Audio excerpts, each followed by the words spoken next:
கர்த்தருடைய பரிசுத்த நாமத்திற்கு ஸ்தோத்திரம் உண்டாவதாக. கடந்த பதிவிலே இயேசு கிறிஸ்து செய்த அற்புதம் என்கிற தலைப்பில் நான் தொடர்ந்து பதிவிட்டு வருகிறேன். இந்த பதிவிலும் அதனுடைய தொடர்ச்சியாக நான் உங்களோடு கூட பேச விரும்புகிறேன். ஒரு சகோதரர் எனக்கு என்னிடத்துல கேட்டாங்க, பிரதர் என்ன பிரதர், ரெண்டு பேரும் தாங்க முடியாத துயரத்தில் அழுது புலம்புனதாகவும் கர்த்தர் இயேசு உங்களோடு கூட பேசுனதாகவும் நீங்கள் சொன்னீங்களே, இப்போ நல்லா தானே இருக்கிறீங்க, வீட்டிலலாம் நல்லா தானே இருக்கிறீங்க, கடை வச்சுருக்கிறீங்க, நல்ல வேலையெல்லாம் இருக்குது, நல்லா சாப்பிட்றீங்க, நல்லா தானே இருக்கிறீங்க, எதுக்கு இப்போ போய் அவ்வளோ அழுது ஜெபம் பண்ணீங்க, ஆண்டவர் பேசினான்னு பொய்யெல்லாம் சொல்லாதீங்க அப்படின்னாரு. நான் சொல்லுகிற இந்த எல்லா காரியங்களும் 2002 அந்த 40 நாள் உபவாசம் இருந்த நாட்களில் நடந்த காரியங்களில் அநேக காரியங்கள் நடந்ததில் சில காரியங்களை நமக்கு பக்தி விருத்திக்கு ஏதுவாக உள்ள சில காரியங்களை மாத்திரம் நான் உங்களுக்கு இப்போ நான் என்ன செய்கிறேன், பதிவாக வெளியிடுகிறேன். மொத்தத்தையும் சொன்னால் நான் நிறைய போட வேண்டி வரும். அதனால் சில பதிவுகள், அதாவது மிக மிக முக்கியமான காரியங்களை மாத்திரம் தான் நான் உங்கள்கிட்ட இப்போ நான் சொல்லிக்கிருக்கிறேன். 40 நாள் நடந்ததை ஒவ்வொரு நேரமும் ஒவ்வொரு மணி நேரமும் ஒவ்வொரு நாளிலும் நடந்ததை சொன்னால் ஆண்டு ஏற்கனவே யோவான் நிருபத்தில் அவருடைய அற்புதங்களே அடையாளங்கள் சொன்னால் புத்தகமே பத்தாது, பைபிளே பத்தாதுன்னு இருக்காங்க. அந்த மாதிரி நமக்கு எனக்கு ஒரு ஆளுக்கே இப்படி ஆண்டவர் செய்திருக்காங்க. இது மாதிரி கோடிக்கணக்கான நபர்களுக்கு ஆண்டவர் எவ்வளவோ காரியங்கள் நன்மைகளை செய்திருக்காங்க. அதெல்லாம் சொல்ல அளவிடவே முடியாது. அதனால என்னிடத்துல எனக்கு ஆண்டவர் என்ன சொன்னார், என்னிடத்துல என்ன பேச சொன்னார், என்ன சொல்லுகிறாரோ அதை காரியத்தில் மாத்திரம் நான் உங்களிடத்துல பக்தி விருத்திக்கு எதுவாக சொல்லுகிறேன். கடந்த பதிவிலே இயேசு கிறிஸ்து அந்த ஒரு திவ்ய வாசனையோடு கூட பிரகாசமான ஒளியோடு கூட எங்கள் மத்தியில் இன்னும் பேசிக்கொண்டே இருக்கிறாரு. ஆனால் நான் பேசுறது எனக்கு நல்லா தெளிவாக கேட்குறேன். அவரும் அந்நிய பாசையில் பேசுகிறாரு, நானும் அந்நிய பாசையில் பேசுகிறேன், வீட்டுக்காரமாகவும் அங்கிட்ட அந்நிய பாசையில் பேசிக்கிருக்காங்க. ஆனால் இவர் பேசுறது அவங்களுக்கு கேட்கல அப்படி சொல்லியிருந்தேன். அது எனக்கு மட்டும்தான் சொல்லிட்டு நான் தமிழில் எழுதிக்கிருக்கிறேன். இது நடந்துக்கிட்டு இருக்குது. அப்போது எனக்கு சந்தேகம் ஏற்பட்டது. எவ்வளவோ நபர்கள் பெரிய பெரிய ஊழியக்காரங்கள்லாம் இருக்கிறாங்க, எங்கெங்கேயோ இருக்கிறாங்க, அவங்கக்கிட்ட எல்லாம் பேசாத ஆண்டு நம்மகிட்ட பேசுகிறாரே, எதுக்கு பேசுகிறாருன்னா, நான் அழுதேன், நான் நொந்து போயிருந்தேன், நொறுங்குண்ட இருதயம் நறுங்குண்ட இருதயத்தை நான் புறக்கணியாத தேவன் என்று சொன்ன வார்த்தையின்படி அவர் என்னை தேற்றுவதற்காக ஆற்றுவதற்காக, அதுவும் எங்களுக்கு வேறு யாருமே இல்லைன்றனால அன்னைக்கு அவர் வந்திருந்தார். ஆனால் நான் நம்பலை. ஏன்னா பேய் பிசாசு இதெல்லாம் ஏற்கனவே பயங்கள் எல்லாம் இருக்குது. அப்போ வந்தவர் உண்மையாகவே ஆண்டவர் தானா அப்படின்னு நமக்கு தெரிஞ்சுக்கணும் இல்லையா? இப்போ அவர்கிட்டே கேட்குறேன், நீங்கள் உண்மையாகவே ஆண்டவர் தானா, உண்மையாகவே நீங்கள் இயேசு தானா, இது எனக்கு நீங்கள் தெளிவுபடுத்த வேணும், எனக்கு பயமாக உள்ளது, கடவுள் ஆகிய உங்கள் மேல் எனக்கு பயம் உண்டு, அதே நேரம் வேறு ஏதாவது என்னோடு கூட பேசிக்கொண்டு இருக்கக்கூடாதே அப்படின்னு சொன்னபோது அவர் அப்படியே என்ன ஒரு செகண்ட் அப்படியே பார்த்துட்டு, நான் இப்போ சொல்லுகிற காரியங்களை ஒரு பேப்பர் எடுத்து எழுதினார். ஒரு பேப்பர் எடுத்து எழுதுங்க, முதல்ல நான் அந்த நோட்லேயே ஒரு பேப்பர் கிழிச்சு அதை தனியாக எழுதினேன். மோசேக்கு 10 வார்த்தை கொடுத்தது போல, கிதியோனுக்கு 2 அடையாளங்களை கொடுத்தது போல நான் உனக்கு கொடுக்குறேன், நீ அதை எழுதினார்.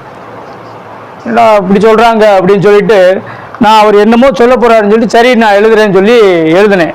அப்போல்லாம் நம்ம பைபிள் அப்போ தான் படிக்க ஆரம்பிச்சிருக்கிறோம், ஒரு பாதி படிச்சிருப்போம்.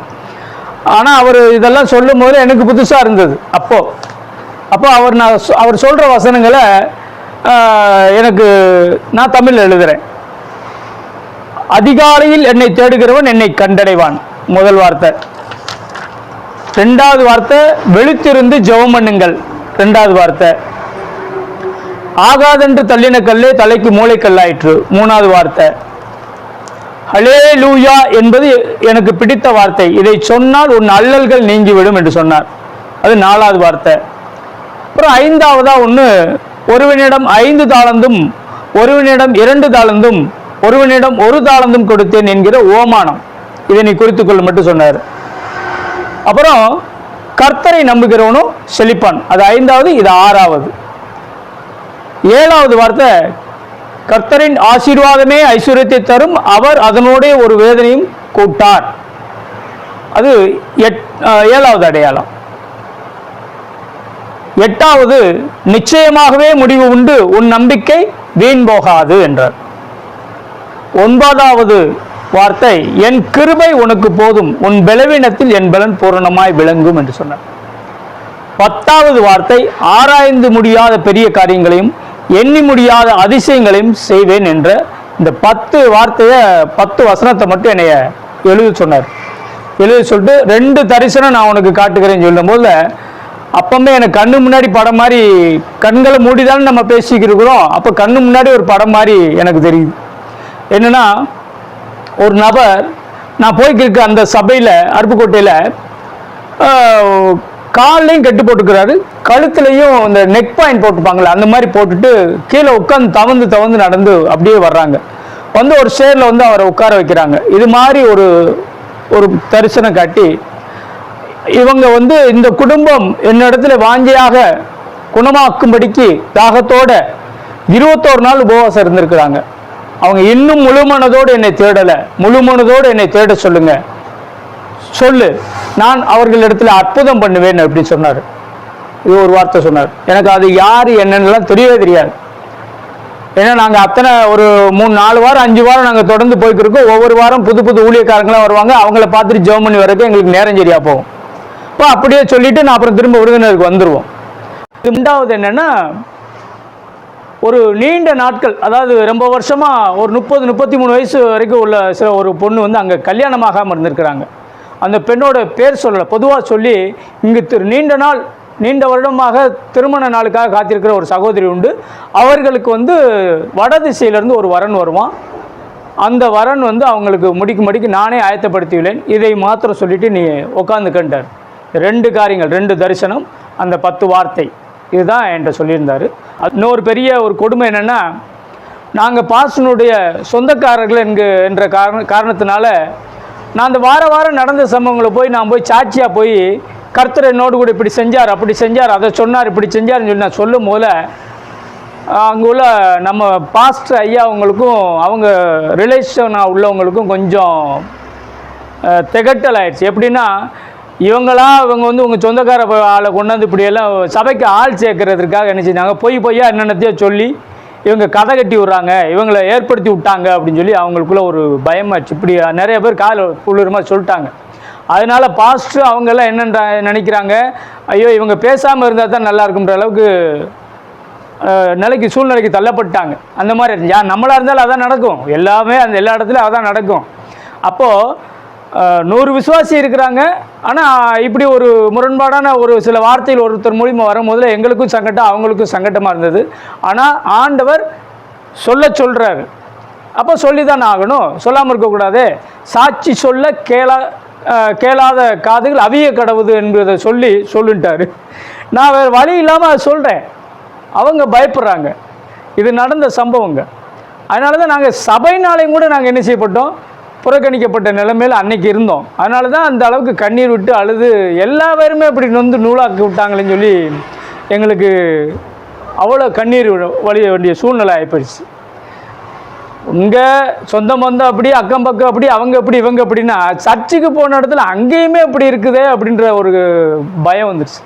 ஆனால் அவங்க அவ்வளோ அளவுக்கு கொடுமையானவங்களே, எங்களை வந்து பாதுகாத்தாங்க, ஜெபிச்சாங்க, பாஸ்டர் அவ்வளோ அருமையாக நடத்துனாங்க, பரிசுத்தாவினுடைய காரியங்கள்லாம் நடத்துனாங்க. சில தீர்க்க தரிசனங்கள் எல்லாம் சொல்கிறதையும் மற்றதெல்லாம் சொன்னோடனே அவருக்குள்ளே பயமாட்டி இவங்க என்னத்தையாவது உளறிடக்கூடாது, சொல்லிடக்கூடாதுன்னு சொல்லி கூட, நீங்கள் பைபிள் படிக்கிறீங்கள்ல, எரேமியாவை கண்டிப்பாக படிங்கன்னாரு. எரேமியா தீர்க்க தரிசனம் சொன்ன வார்த்தையெல்லாம் நல்லா படிச்சுட்டு நீங்கள் தீர்க்க தரிசனம் சொல்லுங்கள். நீங்களே அது சொல்லிடக்கூடாது, சாபம் வந்துடும், வேறு விதமாக ஆயிரும். அதனால் எரேமியா படிங்கன்னார். எரேமியான்றதே எனக்கு அப்போ தான் இருக்குன்னே தெரியும். அதுக்கப்புறம் தான் போய் எரேமியாலாம் படிக்கும் போது, தப்பாக தீர்க்க தரிசனம் சொல்கிறது, வேறு விதமாக சொப்பனம் சொல்லிட்டு தவறாக சொல்கிறது, சில காரியங்களை எரேமியா படிக்கும்போது எனக்கு பயத்தை ஏற்படுத்தினது. ஆனால் அதே நேரம் ஆண்டவர் என்னோடு கூட இருக்கிற தைரியம் இருந்தது. நீங்கள் அப்படி சொல்கிறீங்களா, எனக்கு அதை பற்றி கவலை இல்லை, ஆண்டவர் என்னை சொல்கிறார், நான் சொல்கிறேன்னு அடித்து சொன்னேன்.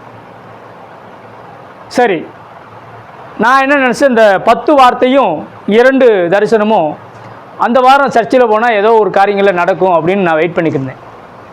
ஆனால் அவர் அந்த பேப்பரை மடித்து உன் பாக்கெட்டில் வச்சுக்க அப்படின்னு மட்டும் சொன்னார். அதுக்குள்ளே பலன்னு 6 மணி விடிஞ்சிருச்சு. விடிய பேசிக்கிட்டு இருக்கோம். இப்போ விடிஞ்சிருச்சு. அவர் ஆண்டவரோடு பேசும்போது எனக்கு டைம் போனதே தெரியும், அந்த மாதிரி இருந்தது.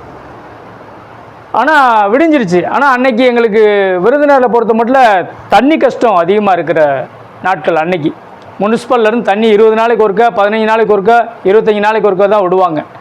அந்த சூழ்நிலையில் துணிமணிகள்லாம் துவைக்கணும் அப்படின்னு சொல்லி அவங்க அம்மா வீட்டுக்கு போக முடியாது, எங்கள் வீட்டுக்கும் போக முடியாது. அப்போ நெருங்கின உறவினர் வீடு, அவங்க தாய்மாமா வீடு, அவங்க பாரம்பரியத்தில் உள்ள ஆர்சிசிஎஸ்சியில் வந்து அந்த ஃபேமிலி மாதிரி அவங்க இருக்கிறாங்க.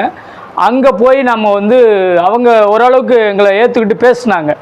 அவங்க வீட்டில் போய் நீ துவைச்சிக்கிட்டு நான் அங்கே சும்மா வந்து இருக்கிறேன்னு சொல்லிவிட்டு அன்னைக்கு நான் எப்போவும் போல் அன்றைக்கி கடையை 2 மணிக்கு பூட்டிட்டு 2 to அந்த 5 மணி வரைக்கும் கடை வந்து சாப்பாட்டை பூட்டிட்டு நேரத்தில் அந்த நேரத்தில் நாங்கள் அங்கே உட்காந்துருக்கோம்.